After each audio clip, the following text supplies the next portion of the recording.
নমস্কার দর্শক বন্ধুরা, আজকে দ্বিতীয় ভিডিও নিয়ে আমি আপনাদের সামনে চলে এসেছি। এই মুহূর্তের কয়েকটি গুরুত্বপূর্ণ খবর আপনাদের সামনে তুলে ধরতে চলেছি, তাই অবশ্যই ভিডিওতে লাইক, কমেন্ট, শেয়ার এবং চ্যানেলটিকে সাবস্ক্রাইব করতে একদম ভুলবেন না। চলে আসি বিস্তারিত খবরে। 1 নম্বর, বড় ধাক্কা খেল তৃণমূল। ধর্মতলায় এবছর 21শে জুলাইয়ের সভা করা যাবে না। কালীঘাট তৃণমূল এবং ঋতব্রত বন্দ্যোপাধ্যায়ের নেতৃত্বাধীন তৃণমূল দুই শিবিরকেই স্পষ্ট করে জানিয়ে দিয়েছে কলকাতা পুলিশ।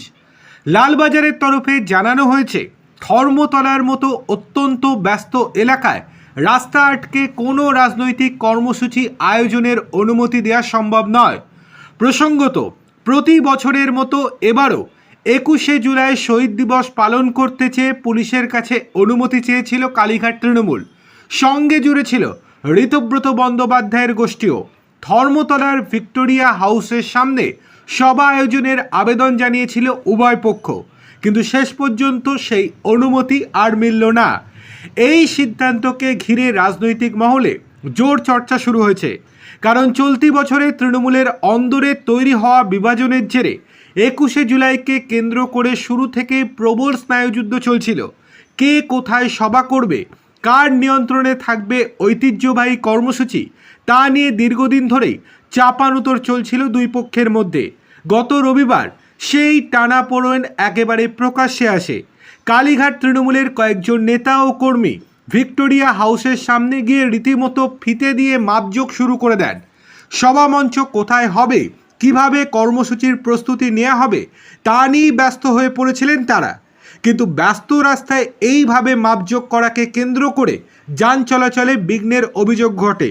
সোমবার বিধানসভায় এই ঘটনা নিয়ে ক্ষোভ প্রকাশ করেন মুখ্যমন্ত্রী শুভেন্দু অধিকারী। তিনি সরাসরি প্রশ্ন তুলেছিলেন, কিভাবে ব্যস্ত রাস্তার ওপর এই ধরনের কাজ করা হলো। মুখ্যমন্ত্রীর এই মন্তব্যের পরেই নড়ে চড়ে বসে পুলিশ প্রশাসন, আর তারপরেই এবার পুরোপুরি নাকচ করে দিল দুই তরফের আবেদনই। হয়তো এবার তারা হাইকোর্টে যাবে, কিন্তু হাইকোর্টে গিয়েও কাজের কাজ কিচ্ছু হবে না। চলে আসি পরের গুরুত্বপূর্ণ খবরে। অভিষেক বন্দ্যোপাধ্যায়ের ধাক্কার পর ধাক্কা, এরই মধ্যে বড় ধাক্কা কালীঘাটপন্থী তৃণমূলের। কয়েকশো কোটির অ্যাকাউন্ট ফ্রিজ হয়ে থাকায় এমনিতেই বিপাকে পড়েছে মমতাপন্থী তৃণমূল শিবির। সেই মামলা দ্রুত শুনানির আর্জিতেও সাড়া দিল না হাইকোর্ট। কি মামলা? তহবিল নিয়ে অভিযোগের ভিত্তিতে তৃণমূলের 3টি অ্যাকাউন্ট ফ্রিজ করে দেওয়া হয়েছে। ঋতব্রত শিবিরের 10 জন বিধায়ক পুলিশের কাছে লিখিত অভিযোগ দায়ের করেছিলেন। তাদের বক্তব্য ছিল 440 কোটির এই তহবিলের কোনো স্বচ্ছতা নেই। এরপরই 3টি অ্যাকাউন্ট ফ্রিজ করে দেওয়া হয়। সেই অ্যাকাউন্ট পুনরায় চালু করতে হাইকোর্টের দ্বারস্থ হয়েছে কালীঘাটপন্থী তৃণমূল। মামলার দ্রুত শুনানির আর্জি জানায় তারা। সেই আর্জি আজকে খারিজ করে দিয়েছেন বিচারপতি সৌগত ভট্টাচার্য। মঙ্গলবার বিচারপতি স্পষ্ট জানিয়েছেন, মামলা হবে তালিকা মেনেই, কাউকেই কোনো বাড়তি সুবিধা দেয়া হবে না। কেন্দ্রের তরফে সলিসিটর জেনারেল তুষার মেহতা জানিয়েছেন, তিনি কয়েকদিন থাকছেন না। আগামী 2রা জুলাইয়ের আগে যেন শুনানি না হয়, সেই আর্জি জানিয়েছিলেন তিনি।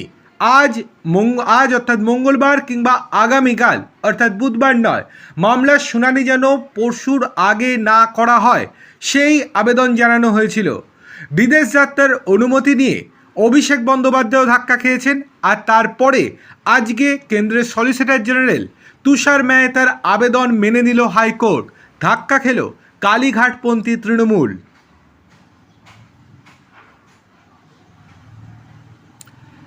চলে আসি পরের গুরুত্বপূর্ণ খবরে। আরও বিপাকে অভিষেক বন্দ্যোপাধ্যায়ের পিএ সুমিত রায়। আগাম জামিনের মামলায় হস্তক্ষেপ করলেন না বিচারপতি শুভ্রা ঘোষ। রাজ্যকে মামলা সম্পর্কে অবগত করা হয়নি, তাই মামলা শুনতে পারবে না বেঞ্চ, ফলে রেগুলার বেঞ্চে হবে মামলা। প্রসঙ্গত, সুমিত রায়ের যে মামলা চলছিল তা শুনছিলেন বিচারপতি জয় সেনগুপ্ত, কিন্তু তিনি না থাকায় বিচারপতি শুভ্রা ঘোষের এজলাসে মামলাটি আসে দুপুর 2টোর সময়। কিন্তু দেখা যায় মামলা সংক্রান্ত বেশ কিছু কপি নিয়ে তৈরি হয়েছে ধোঁয়াশা। বেশ কিছু কপি নাকি খুঁজেই পাওয়া যায়নি। এইদিকে সুমিত রায়ের আইনজীবী স্পষ্ট সওয়াল করেছিলেন তার মক্কেলের আগাম জামিনের পক্ষেই। তিনি যদি পুলিশের কাছে যান সেক্ষেত্রে পুলিশ যাতে তার বিরুদ্ধে কঠোর কোনো পদক্ষেপ না করতে পারেন তা নিয়েও সওয়াল করেন। যদিও এই দিন কোনো রকম রক্ষা কবচই দেওয়া হয়নি কোর্টের তরফে। এখানেই তাৎপর্যপূর্ণ মন্তব্য করতে দেখা গিয়েছে অ্যাডিশনাল অ্যাডভোকেট জেনারেল রাজদীপ মজুমদারকে। তার স্পষ্ট কথা, যদি কেউ অন্তর্বর্তী রক্ষা কবচ না পান তাহলে পুলিশের হাত পা বাঁধা থাকে না। সোজা কথায় পুলিশ যে কোনোভাবেই চুপচাপ বসে থাকবে না তা বলার অপেক্ষা রাখে না। সন্ধান পেলেই সুমিতকে গ্রেপ্তার করতে কোনো বাধা থাকছে না। অর্থাৎ বড় সড়ো ধাক্কা খেলেন যে অভিষেকের পিএ, সেটা আর বলার অপেক্ষা রাখে না। চলে আসি পরের খবরে। ডিম থেরাপি, জনপ্রতিনিধিদের ওপর প্রকাশ্যে ডিম ছোড়া। অভিষেক বন্দ্যোপাধ্যায়কে দিয়ে যে ব্যাধির সূচনা হয়েছিল তা রীতিমতো সংক্রমণের আকার নিয়েছে। তা নিয়ে কলকাতা হাইকোর্টে দায়ের হয়েছে জনস্বার্থ মামলা। সেই মামলায় এবার রাজ্যকে গাইডলাইন তৈরি করার নির্দেশ দিলেন ভারপ্রাপ্ত প্রধান বিচারপতি। হলফনামা দিয়ে রাজ্য জানাবে যে কত ঘটনা এরকম ঘটেছে, কি পদক্ষেপ করা হয়েছে রাজ্যের তরফ থেকে। মঙ্গলবার বিচারপতি তপব্রত চক্রবর্তী এবং বিচারপতি পার্থ সারথী চট্টোপাধ্যায়ের বেঞ্চে এই মামলার শুনানি ছিল। বিচারপতি রাজ্যকে নির্দেশ দেন সামাজিক সচেতনতা তৈরি করতে হবে। কী পদক্ষেপ নিয়েছেন? বিচারপতির পর্যবেক্ষণ, এক দুজনকে গ্রেপ্তার করে কিচ্ছু হবে না। বিচারপতি পার্থ সারথী চট্টোপাধ্যায় বলেন, সবার সুরক্ষা সুনিশ্চিত করা সরকারের দায়িত্ব। রাজ্যের অ্যাডিশনাল এজি রাজদীপ মজুমদার বলেন, নিজেদের হাতে কেউ আইন তুলবেন না, এটা আমরা বলেছি। কোনো অভিযোগ না পেলে আমরা কিভাবে পদক্ষেপ নেব? কল্যাণ বন্দ্যোপাধ্যায় তখন বলেন, পুলিশ এগুলো নিজেই করছে, পুলিশ মব লিঞ্চিং করে, আর জনগণ কি করবে?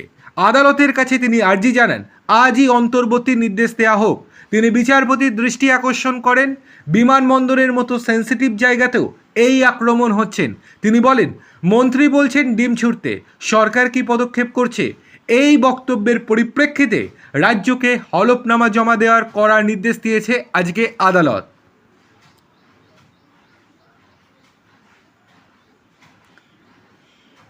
চলে আসি পরের গুরুত্বপূর্ণ খবরে। রামনবমী শোভাযাত্রাকে কেন্দ্র করে 3 বছর আগের হিংসা ও অশান্তির ঘটনায় কড়া পদক্ষেপ করল জাতীয় তদন্তকারী সংস্থা এনআইএ।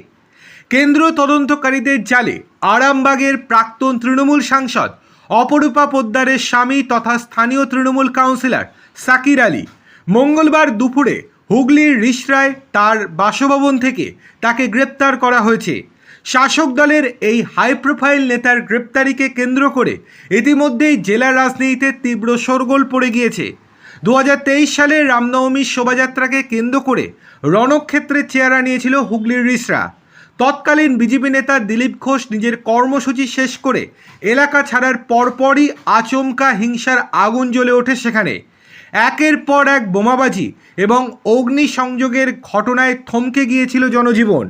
পরিস্থিতি নিয়ন্ত্রণে আনতে আইন শৃঙ্খলা বজায় রাখতে এলাকায় বেশ কয়েকদিন সম্পূর্ণ কারফিউ জারি রাখতে হয়েছিল প্রশাসনকে। সেই সময়ে এই সাম্প্রদায়িক হিংসায় উস্কানি দেওয়ার অভিযোগে সরাসরি নাম জড়িয়েছিল 4 নম্বর ওয়ার্ডের কাউন্সিলর শাকির আলীর। কিন্তু তৎকালীন শাসক শিবিরের অতি প্রভাবশালী জনপ্রতিনিধি এবং খোদ তৃণমূল সাংসদের স্বামী হওয়ার কারণে তার বিরুদ্ধে কোনো শাস্তিমূলক পদক্ষেপ করা হয়নি। এরপর 2024 সালের লোকসভা নির্বাচনে রাজনৈতিক সমীকরণ কিছুটা বদলায়। আরামবাগ লোকসভা কেন্দ্র থেকে বিদায়ী সাংসদ অপরূপা পোদ্দারকে আর প্রার্থী করেনি মমতা বন্দ্যোপাধ্যায়ের দল। স্ত্রীর সংসদীয় টিকিট হাতছাড়া হলেও শাকির আলীর পুরসভার কাউন্সিলর পদ এবং এলাকায় তার রাজনৈতিক দাপট কিন্তু অক্ষুণ্ণই ছিল। চলতি বছরের বিধানসভা নির্বাচনে রাজ্য জুড়ে তৃণমূলের নজিরবিহীন ভরাডুবি ঘটে, ধসে পড়ে একের পর এক পুরবোর্ডও। কিন্তু এই চরম বিপর্যয়ের মধ্যেও কোনো মতে রিষড়া পুরসভার বোর্ডের ক্ষমতা ধরে রাখতে সক্ষম হয় জোড়াফুল শিবির। ফলে পদাধিকার বলে নিজের ডেরায় শাকির আলীর দাপট আরও আগের মতোই বজায় থাকে। তবে পাশা উল্টে যায় চলতি সপ্তাহে বিধানসভায় মুখ্যমন্ত্রী শুভেন্দু অধিকারীর পদক্ষেপে। রাজ্যে অরাজকতা এবং গুন্ডাগিরি চিরতরে বন্ধ করতে বিধানসভায় কড়া গুন্ডা দমন বিল পাশ করায় নতুন সরকার। মুখ্যমন্ত্রী স্পষ্ট ভাষায় হুঁশিয়ারি দেন, রাজ্যে কোনো রকম অশান্তি বা বাহুবলী সংস্কৃতি আর বরদাস্ত করা হবে না এবং এই বিলটিকে দ্রুত পূর্ণাঙ্গ আইনে রূপ দেওয়া হচ্ছে। মুখ্যমন্ত্রীর এই কড়া বার্তা 24 ঘন্টার মধ্যেই সক্রিয় হয়ে ওঠে কেন্দ্রীয় তদন্তকারী সংস্থা। তারপরেই তাকে এবার গ্রেপ্তার করা হয়েছে।